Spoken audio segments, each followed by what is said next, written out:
se despierta, hambrienta de tierra plana. Me voy a morir de ausencia, llorándote sabana, sabana del alma mía.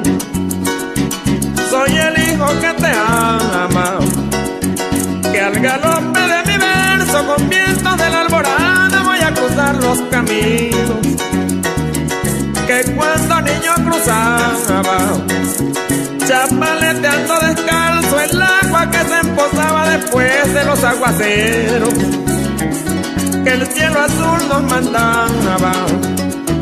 Voy a recoger contento telarañas de aguas claras que tienden los alambrados. Respecto a la experiencia lectora, yo creo que he tenido como dos etapas. La primera, quizá más inocente, que son las cosas que uno leyó por gusto, esa lectura que se hace por placer, que para mí es bastante importante y creo que es una lectura que hay que hacer toda la vida. Pero recientemente, el año pasado, comencé a hacer una maestría en literatura y eso me ha llevado a otro tipo de experiencia lectora, que es una lectura un poco más atenta. Ya no se lee precisamente por placer, sino que ya es una cuestión de conocimiento, la mirada es de otro tipo, es más teórica, más analítica. Entonces eso abre otra arista de la lectura que también me parece importantísima, sin desdeñar de la lectura que se hace por placer. Y bueno, en esa maestría, que es una maestría de literatura latinoamericana y del Caribe, pues hemos recorrido una cantidad de autores, desde los autores fundacionales como Andrés Bello y Pérez Bonalde, pasando por Enrique Bernardo Núñez y la gente de la modernidad y de las vanguardias, hasta cosas muy recientes como por ejemplo La noche oscura del alma de Carmen Vicenti o The Night de Rodrigo Blanco Calderón, que son autores digamos ya de este siglo. Entonces pues ahí es una lectura que se ha hecho, pero al uno someterse a un estudio como una maestría, empieza uno a tener como una perspectiva histórica de la lectura, una conciencia como más epocal de todo lo que significa leer, y aterriza uno muchos conceptos, ¿no? Que lo pueden ayudar a sus propias búsquedas. De hecho, yo me puse a hacer esa maestría precisamente para colaborar con mi proceso de escritura. O sea, sentía que como escritor necesitaba herramientas, ¿no? Y necesitaba de esa lectura como más atenta, más analítica, más reflexiva. No es que cuando uno lea por placer no reflexiona, sí se hace, ¿no? El conocimiento permea, pero ya cuando uno aborda el estudio, pues ya la cosa es como un poco más comprometida, ¿no? Y de verdad adquiere uno como herramientas para abordar la escritura desde un sentido más, digamos, para no repetir esquemas, para no echarle agua a lo que ya está mojado. Entonces creo que son como, mi experiencia lectora ha tenido esas dos fases, ¿no? Una por placer, que la sigo teniendo y espero tenerla toda la vida, y una más reflexiva y analítica. En cuanto a la experiencia como escritor, es verdad que inicié como en la adolescencia escribiendo poemas de manera muy desenfadada, y escribía sobre cualquier cosa, sobre lo que cualquier joven escribiría, ¿no? Cosas como muy existenciales, cosas como mucho inconformismo. Pero bueno, con los años y con las lecturas que van pasando, no sé exactamente cómo, pero terminé como muy conectado con la ciencia ficción, ¿no? Pero bueno, sí sé cómo, porque envié un cuento a unos concursos y en el primer concurso que envié me dieron una mención, y después en un segundo concurso me gané el primer lugar, que es un concurso que lanzó la editorial El Perro y la Rana. El concurso se llama Toparquía, y Y aunque hay mucha gente que no cree en concursos, yo sí toda la vida he creído en los concursos. Primero porque te dan una excusa para escribir. Y segundo, si te lo ganas significa que otra persona que no te conoce aprueba tu trabajo. Y eso para mí creo que es bastante importante.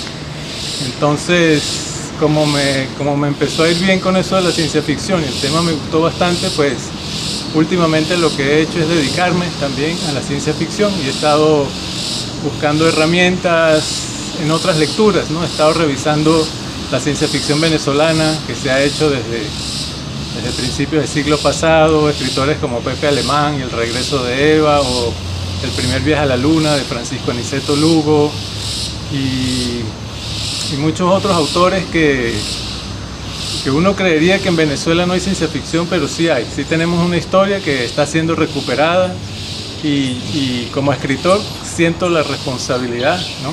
O el compromiso de repasar esas lecturas, y es justamente lo que estoy haciendo, ¿no? Ese cuento con el que gané el concurso lo hice sin tener muchas referencias de ciencia ficción venezolana, incluso sin tener muchas referencias de ciencia ficción latinoamericana, y era un cuento que versaba sobre la protagonista es una indígena Yanomami, ¿no? Y en el Chabono, que es la casa donde ellos se reúnen, ahí aterrizaban cohetes y aterrizaban científicos. Es una suerte de distopía que tiene como protagonistas a una comunidad indígena. Entonces se mezcla un poco el chamanismo, que es un poco la parte espiritual, esa herencia cultural ancestral que podría ser considerada ciencia, ¿no? En una época anterior al positivismo, porque esas personas utilizan la homeopatía, saben cosas de las plantas que son es conocimiento científico. Y bueno, es esa mezcla entre lo fantástico y entre la fantasía y lo fantástico, ¿no? Que son como dos cosas entre la fantasía y la ciencia ficción, que son como cosas distintas, pero yo ahí las hice confluir, ¿no? Y a raíz de eso, pues me he metido con un proyecto editorial que se llama La Jauría Intergaláctica, y hemos estado publicando ciencia ficción de autores jóvenes venezolanos y generalmente de provincias, ¿no? No de los centros, porque en los centros hay muchas posibilidades para publicar, en la provincia no tanto. Y entonces hemos estado como tratando de promover la ciencia ficción a partir de ese proyecto, y ya el proyecto cumple como 5 años y ya tenemos como 12 publicaciones de ciencia ficción bajo ese título de La Jauría Intergaláctica. Y esa, digamos, que ha sido mi experiencia como escritor, y a raíz de la maestría que les comentaba antes he estado como reuniendo herramientas para poder avanzar y mejorar un poco en ese oficio de escribir, ¿no? Que es bastante complejo y que es difícil, porque es que hay que tener en cuenta toda la trayectoria que tiene la humanidad en las letras. Las letras se han venido complejizando, y lo más fácil es caer en lugares comunes. Entonces escribir es realmente un compromiso, es una cosa que implica la lectura, o sea, no se puede escribir sin leer. Entonces por eso creo que para tener una experiencia como escritor hay que tener previamente una experiencia como lector. Todo esto de leer y de escribir nos vincula un poco con ese proyecto que es Cuestiones de Lectura, que es un proyecto regional que a mí me parece bastante importante, porque primero he tenido bastante constancia y ha ido recopilando la opinión y el pensamiento de muchos lectores, ¿no? De aquí de la región y de otras partes del país. ¿Y por qué me parece importante? Porque aborda un asunto al que los venezolanos solemos descuidar mucho, que es la memoria. Y creo que Cuestiones de Lectura, si algo hace, es aglutinar un poco la memoria, sobre todo la memoria colectiva, esa memoria de la que este francés Maurice Halbwach hablaba, porque él diferenciaba la memoria colectiva de la memoria histórica. La memoria colectiva es como más entrañable, más afectiva, y creo que esa es la memoria que trabaja el programa Cuestiones de Lectura. Yo ya fui invitado al programa en oportunidad anterior y he seguido el programa en todas sus diferentes etapas. Lo he visto como evolucionar, y uno empieza a sentir como que en todas esas voces ahí está la memoria, justamente, ¿no? Ver lo que la gente lee, cuáles son los autores que se repiten, cuáles son los más leídos. A veces aparecen autores raros que entonces lo invitan a uno a leer también. Hace rato les hablaba de la maestría. Muchos de los que han sido mis profesores en la maestría fueron entrevistados en cuestiones de lectura. Entonces ahí hay un sentimiento de comunidad en ese programa. Y me parece que las opiniones son muy valiosas, no solo por el hecho de fomentar la lectura, sino como eso de que les hablo de la memoria colectiva, incluso de la memoria histórica, ¿no?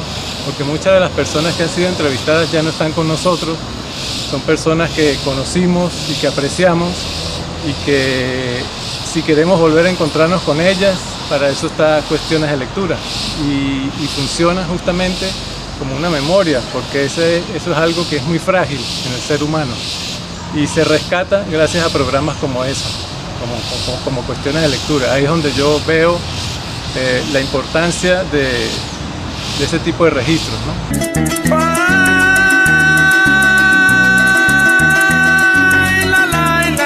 ¿Cómo quieres que te olvide mi población elorzana si cargo tus tradiciones aquí en mi pecho sembradas? Cargo el alma de tu gente tan criolla, sencilla y sana. No puedo sacar de aquí la imagen fresca y lozana de tus mujeres preciosas, cogollos de mejorana que se pasean por las calles y adornan tu panorama, al paso viejo del Orza y el vaivén de la chalana y el ángel de la guarura, nuestra imagen venerada. Bueno, en relación a las lecturas que me marcaron en torno a lo que uno ha venido desarrollando después, han sido fundamentalmente, diría yo, tres grandes fuentes. La primera fuente es la lectura de los cronistas, especialmente los cronistas de India, que comenzaron a marcar o a describir unas formas muy particulares de la realidad americana y especialmente de la realidad tachirense. Eso es algo que marcó y que sigue siendo un referente constante, la lectura de los cronistas. Primero los cronistas de Indias, después esas personas que se dedicaron a recoger la crónica de los pueblos, la crónica de las historias, la crónica de las realidades y de los elementos. Un segundo elemento que me marcó fue las lecturas antropológicas, empezando por los grandes clásicos de la antropología, especialmente por Levi-Strauss, y en Venezuela también por una serie de antropólogos que fueron dando, vamos a decirlo así, herramientas para hurgar en las investigaciones que hemos estado desarrollando. Jacqueline Clará, Briceño Guerrero, que sin ser antropólogo pues, nos brindó también una gran cantidad de herramientas, y ya desde el punto de vista más teórico, Ludovico Silva y otros filósofos venezolanos que también contribuyeron con sus categorías a generar esa búsqueda de nuevas formas de tratar de interpretar la historia, la cultura y la realidad venezolana. Y en tercer lugar, la arqueología, especialmente la arqueología que se ha venido publicando en los últimos años. No tanto la de Cruxen, sino la arqueología que ha venido ensayándose a través de la propuesta de la interdisciplinaridad entre la arqueología con otros elementos. Ver la arqueología como una ciencia histórica me ha servido gracias a que desde esta función el objeto arqueológico se convierte en una memoria del pueblo. Y para que ese objeto sea memoria, pues hay que leer sobre esos pueblos, hay que leer sobre esas historias, hay que entender lo que sus pueblos y lo que sus protagonistas han dicho de sí mismos. Entonces, sobre esas lecturas o esas tres fuentes de lectura han sido fundamentales pues para marcar este camino de lecturas dirigidos pues por la investigación antropológica y arqueológica que hemos venido desarrollando en el Museo del Táchira. Bueno, en mi experiencia como escritor hay varios temas que hemos desarrollado. El primer tema que desarrollé fue ciertamente un tema de búsqueda filosófica de interpretación de la realidad en mis estudios de pregrado. Posteriormente comenzamos a trabajar ya el tema de la antropología y comenzamos con lo que fue la visión del Táchira, cómo el Táchira se puede abordar contando una historia distinta utilizando los métodos antropológicos. De allí pues se generaron algunos textos con la fototeca del Táchira. Posteriormente la Biblioteca de Autores y Temas Tachirenses me publicó un texto sobre el pensamiento religioso del Táchira, porque vi que la religión es un eje transversal y fundamental para el estudio y comprensión de nuestras realidades. El último texto fue presentado recientemente en la Filben, se llama Memorias de Piedra, miradas y memorias de los petroglifos tachirenses. Es una aproximación interpretativa de nuestros petroglifos partiendo de algunas preguntas fundamentales. En primer lugar, ¿qué es el arte rupestre? ¿A qué llamamos arte rupestre? ¿Qué es un petroglifo? ¿Quiénes los hicieron? ¿Por qué los hicieron? ¿Y qué lectura se le puede dar a estos petroglifos?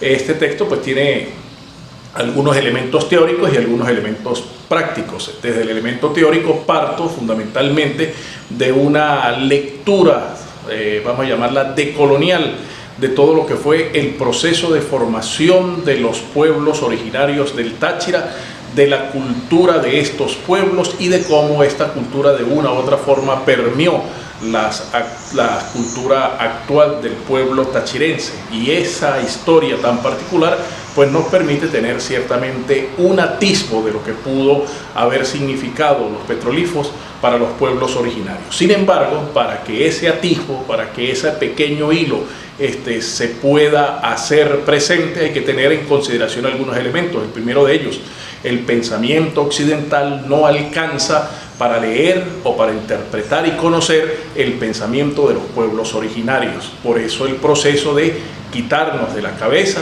todos esos bagajes, todas esas teorías hechas allende de nuestras fronteras que quieren darle una lectura universal a un hecho regional como son los petroglifos. Eso es un elemento teórico que es fundamental para el acercamiento del arte rupestre. Y después, a partir de esa confrontación de qué pensaba, cómo pensaban los pueblos originarios, qué pudieron haber pensado, qué se escribió sobre ellos para intuir elementos de sus lógicas ancestrales y de esas lógicas ancestrales que queda en nuestros pueblos vivos, pues planteamos algunos modelos de interpretación.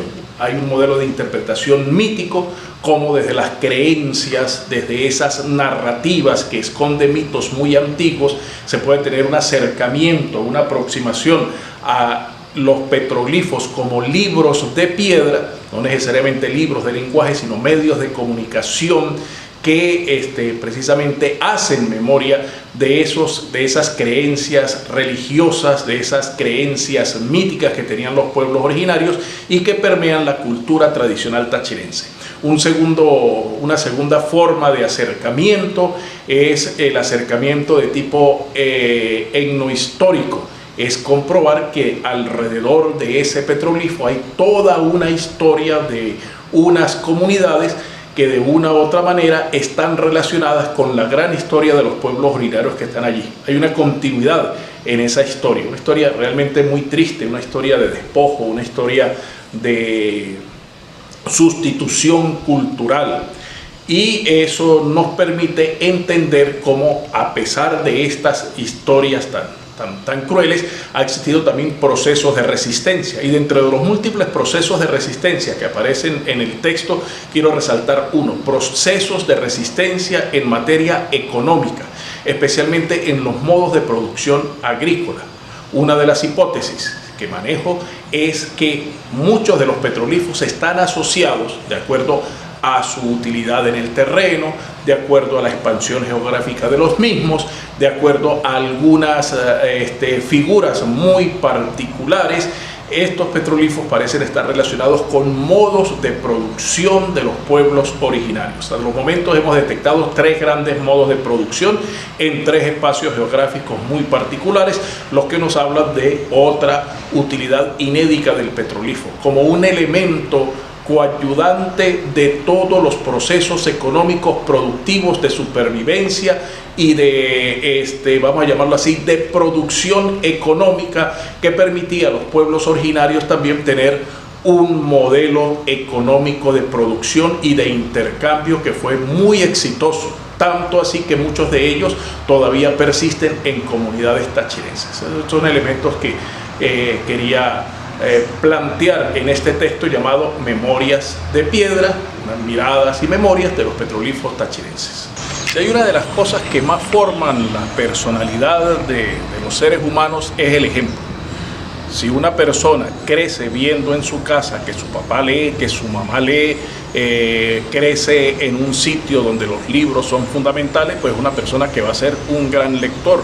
Y la lectura, ya sabemos, pues permite abrir grandes mundos. Una de las características que tiene la lectura es la posibilidad de que yo voy a ser otro que no soy en realidad, porque la lectura me muestra nuevos mundos, me muestra otras formas de pensar, otro pensamiento. Eso da pluralidad, eso da a la persona esa madurez de entender las diferencias y de comprender que estamos en un mundo multiétnico, multiplural, y que toda esa pluralidad se debe basar en el respeto.